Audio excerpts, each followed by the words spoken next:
उन्होंने बहुत सारी एडवांसमेंट्स की हैं, बहुत ज़्यादा टेक्नोलॉजीज़ वास्ट की हैं, जो पर हुकूमत उनकी बैठी हुई थी उन्होंने बहुत ज़्यादा काम किया। उन्होंने बहुत अच्छे काम किए हैं, अपने मुल्क को बहुत ज़्यादा स्टेबल किया। अगर हम इंडिया की तरह बांग्लादेश को भी देखें तो उन्होंने भी अपनी इकोनॉमी काफ़ी अच्छी की हुई है। हसीना वाजिद हैं, वो जो है हमारे पॉलिटिशियंस की तरह नहीं है। कहीं ना कहीं वहाँ पे करप्शन नहीं है, शायद इस वजह से मैं कह सकती हूँ कि उनकी जो करेंसी है वो बहुत ज़्यादा स्ट्रॉन्ग है। उनको पता है कि पहले हमने एजुकेशन सेक्टर पे काम करना है, हेल्थ सेक्टर पे काम करना है, हमारी आवाम की क्या बेसिक ज़रूरियात हैं हमने उनको वो प्रोवाइड करनी है। आपके जो मुल्क के लीडर होते हैं ना, वो आपके मुल्क को आगे लेकर जाते हैं और उनके जो लीडर्स हैं वो अपने मुल्क को सपोर्ट कर रहे हैं। बांग्लादेशियों की फ़िश जो है पूरी पॉपुलर है पूरे वर्ल्ड में। बांग्लादेश हमारे से अलग ज़रूर हुआ है, लेकिन अभी भी उसके लिए दिल में मोहब्बत है, प्यार है कि वो पाकिस्तान का ही हिस्सा था। अस्सलाम वालेकुम viewers, this is your host Tayyaba Aman and you are watching Rihan creations. तो जी व्यूअर्स, आज मैं लिबर्टी मार्केट मौजूद हूँ। आज मैं अपनी आवाम से बात करूँगी कि बांग्लादेशी करेंसी क्यों इतनी स्ट्रॉन्ग है, बांग्लादेशी करेंसी का क्या नाम है, और हम इस तरह अपनी पाकिस्तानी आवाम से बात करते हैं। प्रोग्राम का आगाज़ करते हैं, मेरे साथ रहेगा ताकि आपको पता चल सके कि हमारी आवाम की क्या राय थी। बढ़ते हैं आवाम की जानिब। अस्सलाम वालेकुम। वालेकुम सलाम। नाम आपका? जुलेखा नासिर। जुलेखा, मेरा आपसे आज का सवाल ये है कि आपको पता है कि बांग्लादेशी करेंसी का क्या नाम है? टक्का। टक्का। टक्का। अच्छा, मुझे हिफ्जा ये बताइएगा कि आपको क्या लगता है कि बांग्लादेशी करेंसी क्यों इतनी स्ट्रॉन्ग है? यार अभी रिसेंट कुछ अरसा में हम देख रहे थे कि पहले बांग्लादेश को भी हम ये कहते थे कि वो एक डेवलपिंग कंट्री है, सही है। अब आके अगर हम देखें तो बांग्लादेश जो है वो एक डेवलप्ड कंट्री बन चुका है, सही है। और उन्होंने बहुत सारी एडवांसमेंट्स की हैं, बहुत ज़्यादा टेक्नोलॉजीज़ वास्ट की हैं। उन्होंने अपनी मुल्क पे उनके लोगों ने जो पर हुकूमत उनकी बैठी हुई थी उन्होंने बहुत ज़्यादा काम किया।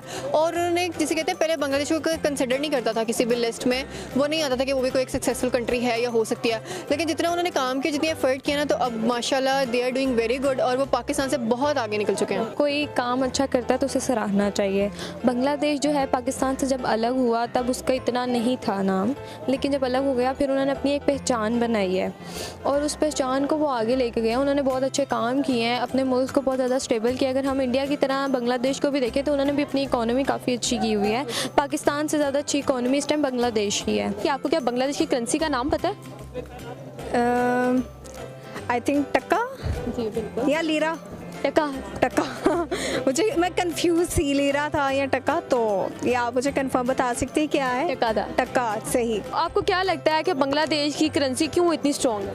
ये क्योंकि उनकी इकोनॉमी स्टेबल है, उनकी गवर्नमेंट स्टेबल है, और जो हसीना वाजिद हैं वो जो है हमारे पॉलिटिशियंस की तरह नहीं है कि लड़ते रहें आपस में, झगड़ते हैं। उनमें लड़ाइयाँ होती हैं, उनमें भी जो हैं वो चीज़ें जो हैं वो मैच नहीं करती हैं, उनमें भी मुकाबले होते हैं, बट वो अपनी लोगों की तरफ भी ध्यान देते हैं। स्ट्रॉन्ग उनकी करेंसी शुरू से ही है, जब वो पाकिस्तान का हिस्सा थे तब से उनकी करेंसी स्ट्रॉन्ग है, जैसे इंडिया की करेंसी स्ट्रॉन्ग है।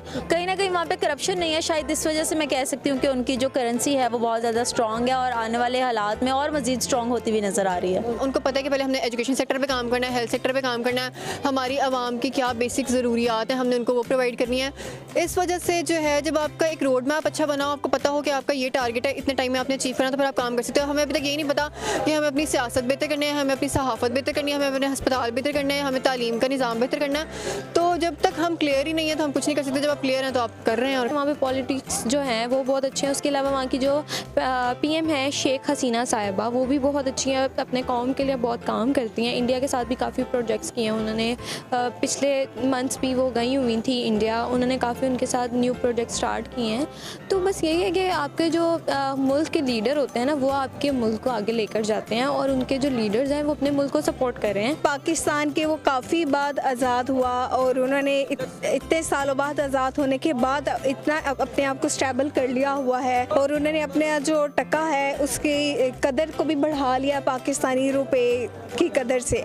तो ये बहुत अच्छी बात है, ऐसा होना चाहिए। मुल्कों को तरक्की करना चाहिए, तरक्की पजीर से तरक्की याफ्ता का सफ़र तय करना चाहिए। लेकिन पाकिस्तान मुझे लगता है कि अभी वो चाहता है कि तरक्की पजीर ही कहलाए, तरक्की याफ्ता ना कहलाए। तो पाकिस्तान को सीखना चाहिए। वैसे भी बांग्लादेश में जो है IT का सेक्टर बहुत अच्छा है। एक तो उनकी फ़िश मार्केट बड़ी मशहूर है, बांग्लादेशियों की फ़िश जो है वो बड़े पूरी पॉपुलर है पूरे वर्ल्ड में, और डेवलप इसलिए हुई ना क्योंकि हसीना वाजिद जो है उन्होंने अपने आप सामने नहीं रखा, उनकी ईगो अपने आप के सामने नहीं रखी है। एक तो वो बहुत नीचे था पहले बांग्लादेश, ठीक है, उन्होंने बहुत जल्दी इसको स्टेबल किया, ये बहुत अच्छी बात है, और वो जो है आगे भी जाएंगे और स्टेबल करेंगे। वहाँ के हुक्मरान बहुत अच्छे हैं और वहाँ की रियाया जहाँ की अच्छी होती है, वहाँ के लोग भी अच्छे होते हैं और लोग जो हैं वो बहुत ज़्यादा समझ लें आपके कोऑपरेट करके अपनी हुकूमत के साथ काम करते हैं। जब आपको आगे से कोई बैकअप मिलता है या आपको आगे से कोई बेनिफिट मिलता है तो आवाम का भी दिल करता है काम करने का, और यही वजह है कि कहीं ना कहीं वो जो कंट्री है वो स्ट्रांग हो गई है, वहाँ की इकॉनमी स्ट्रांग है, वहाँ की डेवलपमेंट दिन ब दिन बढ़ती जा रही है, इंडिया के नक्शे कदम पर चल रहे हैं कहीं ना कहीं, और उनके जो दूसरे ममालिक से ताल्लुकात है वो भी बेहतर से बेहतर होते जा रहे हैं। कहीं ना कहीं कोई एक मुल्क है ना वो अकेला तरक्की नहीं कर सकता जब तक वो किसी के साथ अपना हेल्पिंग हैंड या अपना मतलब अपना हाथ ना मिला ले, जिस तरह इंडिया ने डिफरेंट कंट्रीज़ के साथ मिलाया और पाकिस्तान अभी तक नहीं मिलाने में कामयाब हो सका। कहीं ना कहीं इस वजह से बांग्लादेश की करेंसी भी स्ट्रांग होती जा रही है। बांग्लादेश हमारे से अलग ज़रूर हुआ है, लेकिन अभी भी उसके लिए दिल में मोहब्बत है, प्यार है कि वो पाकिस्तान का ही हिस्सा था। और अच्छा, आपको क्या लगता है कि हानिया के बांग्लादेश ने इतना डेवलपमेंट कैसे किया अपनी कंट्री को? उन्होंने डेवलपमेंट इस वजह से की, स्ट्रगल है। पाकिस्तानी जो है ना वो सिर्फ एक दूसरे की टांग खींच रहे हैं, बाकी जो ममालिक है ना वो स्ट्रगल करते हैं। अगर कोई एक स्ट्रगल कर रहा है ना एक मुल्क में से, तो वो उसको आगे लेके जाते हैं, ना कि उसको पीछे करने की कोशिश करते हैं, ना कि उसकी टांगें खींचेंगे और उसको बातें सुनाएंगे कि तुम तो धांधलियाँ कर रहे हो, तुम तो ये कर रहे हो।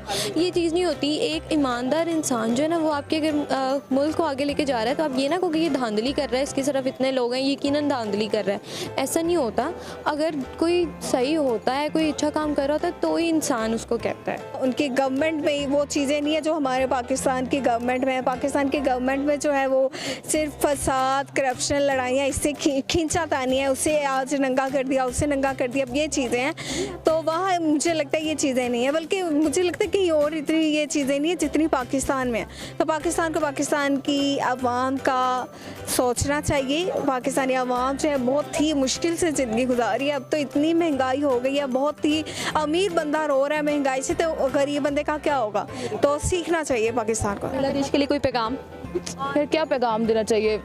हमारे से दूर हो गए, हमारा हिस्सा था बांग्लादेश, लेकिन दूर कर दिया गया, लेकिन फिर भी हम लोगों ने अपना मानते हैं, अपना भाई मानते हैं, अपनी बहनें मानते हैं और खुश रहें। पैगाम बस ये देना चाहती हूँ कि पाकिस्तान का हिस्सा थे और हमें बड़ा दुख है कि पाकिस्तान से अलग हो गए हुए हैं, लेकिन यह है कि चले ठीक है, अपने वे में अपने तरीके से अच्छा काम कर रहे हैं और करते जाएँ। हम उनको हमेशा अपने गुड लिस्ट में और गुड बुक्स में ही रखते हैं। बस ये कहना चाहती हूँ कि आगे के लिए भी I wish them good luck, कि वो जो कर रहे हैं काम अपने मुल्क को बेहतर बनाने के लिए इसी तरह से करें और बहुत ज़्यादा कामयाब हों। बांग्लादेश के लिए यही पैगाम है कि बांग्लादेश भी पाकिस्तान का हिस्सा था, हम भी उससे बहुत प्यार करते हैं, उन लोगों से बहुत प्यार करते हैं, बहुत अच्छे लोग हैं। अगर कहीं पर भी कोई मिले तो बहुत प्यार से और खुलूस से मिलते हैं। तो कभी भी आएँ पाकिस्तान, हम भी आपको इसी तरह से मिलेंगे और उनसे भी यही उम्मीद है। बहुत पाकिस्तान की आवाम ऐसी आवाम है जो हमेशा पॉजिटिव मैसेज ही पहुंचाती है दूसरे मुल्कों को, प्यार भरे पैगाम ही देती है। तो मेरा भी यही है, वो भी हमेशा खुश रहे और कामयाब होते रहे और पाकिस्तान को भी अल्लाह ताला सदा सलामत रखे और कामयाब करे। तो जी व्यूअर्स, आज मैंने अपनी मार्केट में, लिबर्टी मार्केट में अपनी पाकिस्तानी आवाम से बात की, उनसे पूछा कि बांग्लादेश की करेंसी क्यों स्ट्रॉन्ग है, बांग्लादेश ने क्यों डेवलप किया।